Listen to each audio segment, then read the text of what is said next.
Yo, what's going on, everybody? It's your boy FootsTheKing, back from a slight hiatus, and I got my buddy Lando here. You guys have been asking for him on the channel ever since we did our first. He's been on, I think, one or two times on the channel, and ever since we did our first kind of TED Talk, and really talk ball, talk shop, he killed it. And you know what better treat, because when you guys are listening to this, it'll be my birthday. So you guys tell me happy birthday. And we got a good one for you all. Lando is a deep thinker in the sense of the Cowboys, and he came up with a few questions. And what we're going to do over the next couple weeks, maybe weekly or bi-weekly, just depends on schedules, because it's the off season for us too. And I actually took a little hiatus as well. We got families. We got families. We got time to clear our mind. Yeah. But what we're gonna do is answer not the low-hanging fruit questions, but we're gonna talk about some questions that maybe people aren't really diving into. And Lando, how are you doing first and foremost?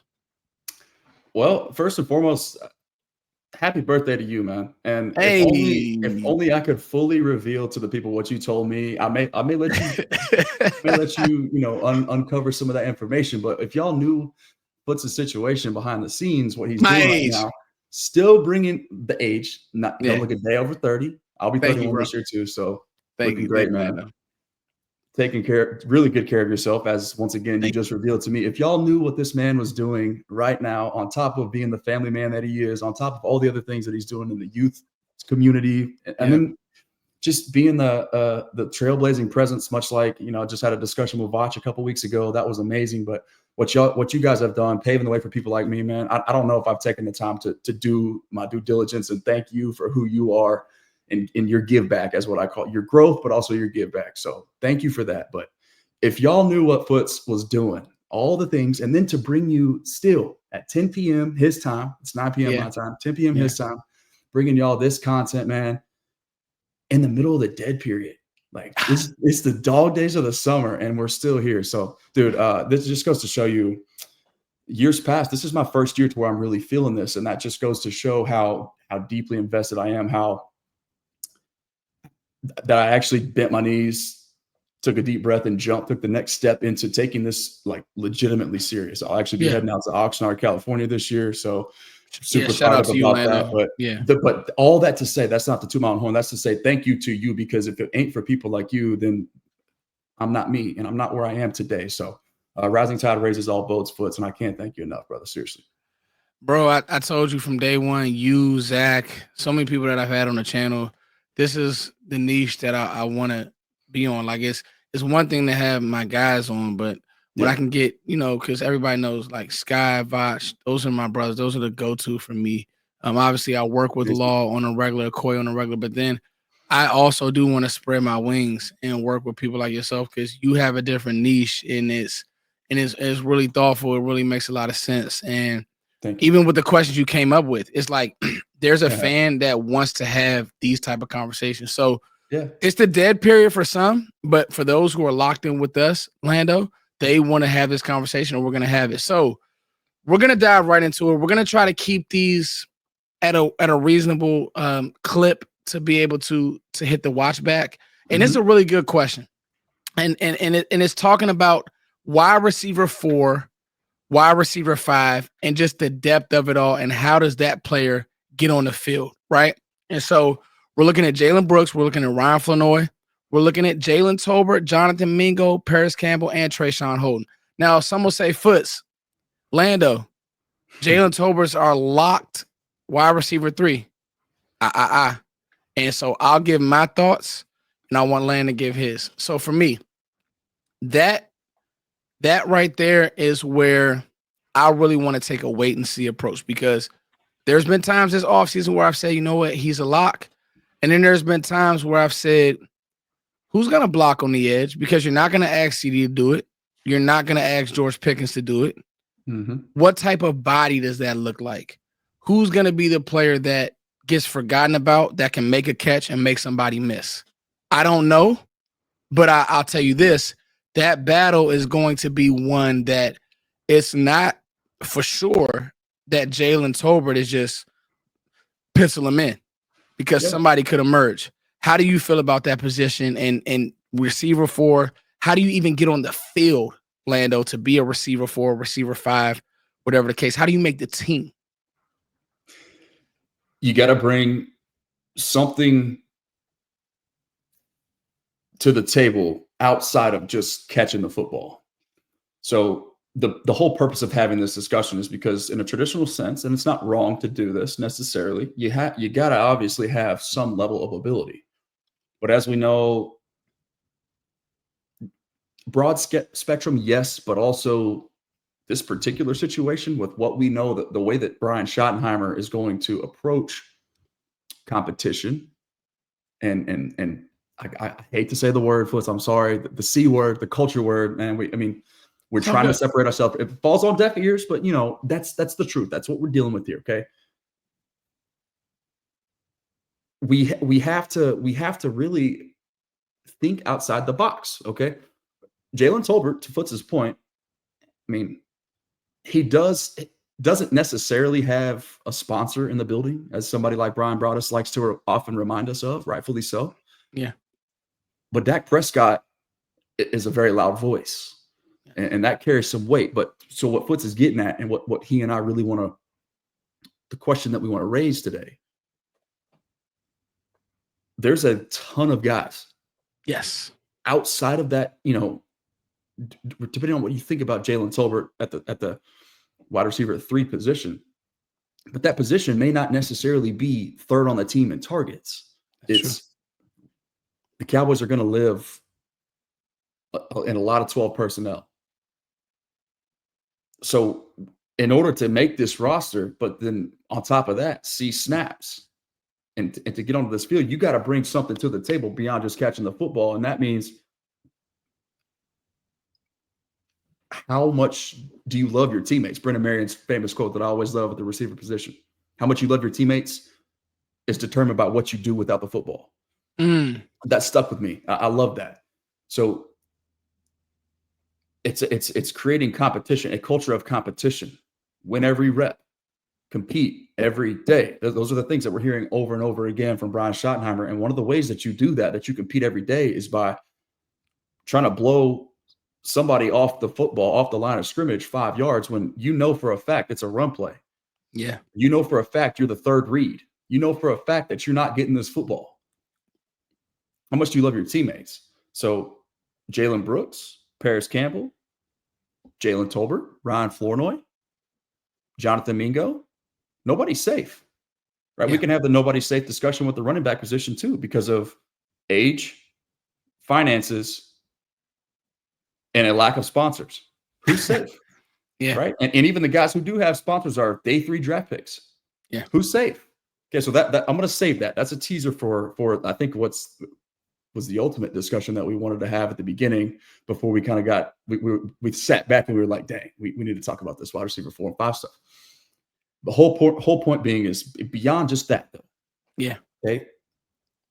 The last man on the roster in any positional room is usually going to have to contribute on special teams.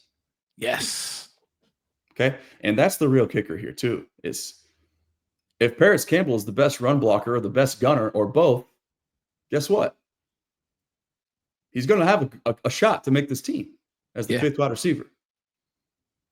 If that guy, if Jalen Brooks is checking those boxes, then Jalen Tolbert or Jalen Brooks is going to have a chance to be the 5th wide receiver on this team. And yes, they can carry 6. That's true. But this team in particular, with what we know that they want to be, their specific set of guys who offer some versatility, like Kavontae Turpin, like Hunter Lipke, they're going to carry 5, in my personal opinion.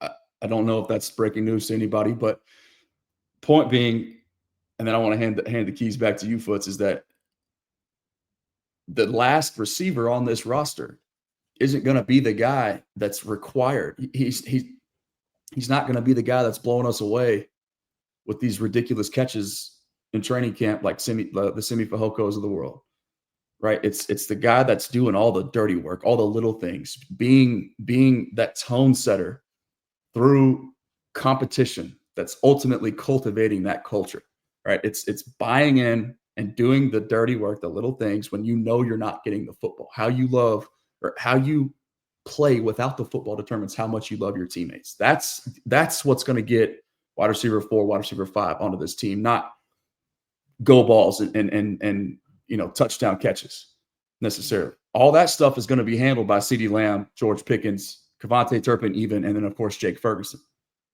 at the top of the depth chart, at the top of the target dispersion. Yeah. Okay. Difference makers to make the roster on this team. You don't, because to separate yourself as a pass catcher, that's to suggest that you're going to elevate yourself to remove other targets from those other 3 or 4 guys that we just talked about. That's not going to happen. And you're not going to. That's not real life. Yeah. Right. So take pride in all those other little things. And that's, I promise you, just wait for it. Right. It's not going to be the guy that's making the highlight catches in OTAs that's going to get that last spot. It's going to be the guy who's grinding, doing all the nasty, all the dirty work in between all those highlight reps, highlight reels. That's going to ultimately see payday or pay dirt on the 53. Who's locked in on teams? Who's blocking? Who's going and inserting on a linebacker? Who's taking a safety's head off? All those things. Exactly. There's a few candidates, man. Jonathan Mingo. I wouldn't call him Hines Ward as a blocker, but I think he has the body and the will. People have forgotten about Ryan Flournoy. And I think it's because of stylistically how he plays is a lot like a George Pickens on the edge. And George Pickens, I've said it, and I'll keep saying it. It's George Pickens, CeeDee Lamb, and everybody else. That's it. And that everybody else could be another receiver stepping up. That everybody else will probably be Jake Ferguson getting the bulk of those receiver 3 or 3rd target share in this ecosystem. But it's going to be CeeDee Lamb, George Pickens, and everybody else. How we get to that everybody else is what we need to figure out. But I'll tell you this. Flournoy is somebody who literally nobody's talked about this offseason. Like nobody's even mentioned him. Yeah. And he could be a sleeper because he will go block. He will mix it up. There's actually film of him doing these things. And he will, now who does he get on the field over? Gotta wait and see. Injuries happen. Yep. Camp happens, life happens, and who's to say he didn't get better this offseason? Who's to say he didn't work hard? Who's to say he's not going to be in the backyard with Dak? So those are the things, and I think that's the deeper conversation for Cowboys fans because Kavontae Turpin is on the team because he has a special niche on special teams. So he's out in his own world. And he's a lock. He's a lock. Mm-hmm. Jalen Tolbert, 85% a lock unless something catastrophic happens. But that does not mean that he's receiver 3, or that does not mean that he cannot be overtaken by Jonathan Mingo, who towards the end of minicamp and towards the end of these camps and these OTAs was starting to come on and was starting to be a guy. Yep. And then the unknown is Flournoy, Brooks, Campbell, Holden, Campbell. Yep. Yes. Is there anything that you'd like to ask, Orlando? Add? I would just like to add, I guess if we forgot to touch on, congrats and shout out to Traeshon Holden for making a pretty significant life commitment too. That was really cool to see. So I want to say also for a dude, man, who overlooked, maybe dealing with some off the field stuff. Had a few issues in the past, maybe a little hiccup here and there. Nothing outside the norm necessarily for a young kid, a young man trying to find his way, trying to prove himself. But I just will say, as a man of faith myself, I got to acknowledge that and just say that to me that tells me that he's looking inward, right? Trying to solve things in his heart first, and who knows how powerful things on the opposite end of whatever it is that he's walking through right now. It's significant. So just want to say, Traeshon Holden, but everybody else, man, they all have, in my opinion, with this coaching staff and this head coach in particular, they all got, nobody's job is safe. Yeah. You come and prove it to me. It's a new staff. Brand new. So bring it, man. And we'll see what happens. That's why I can't wait. This is going to be a camp to remember. There's all the different positional battles that are up in the air, brand new coaching staff, of course, but then some things that are going to have to work their way out naturally. And then, what we like to talk about and to think, and what we believe that we're going to see here moving forward is a new identity that's prioritized, and the foundation is a physicality. So I'm just excited to see it all unfold, man. And all those things sort of tie into what we're talking about here with wide receiver 4 and wide receiver 5. So in conclusion, I think one point that I forgot, Lando, is, and you just reminded me, Clayton Adams wants violence. He said this much. Oh, yeah. Receivers violent, linemen violent. This is why they drafted Tyler Booker. Running backs violent. Violence. We want to create violence. That's how your receivers are going to have to get on the field. Not named CeeDee Lamb and George Pickens. Lando, I can't wait. I'm excited. These quick hits are going to keep coming to you guys. We hope you guys enjoy it. Again, it's my birthday. Celebrating with Lando, the Lando Show. You guys make sure that you follow him. You guys make sure that you like, share, subscribe. Who's going to be wide receiver 4? Who's going to be wide receiver 5? Who's going to be the surprise cut? We got time, but we want to make sure that we primed you guys for it. As always, thank you all for liking, sharing, subscribing. It's your boy Foots. I love you all. Peace. Love you, Hagen.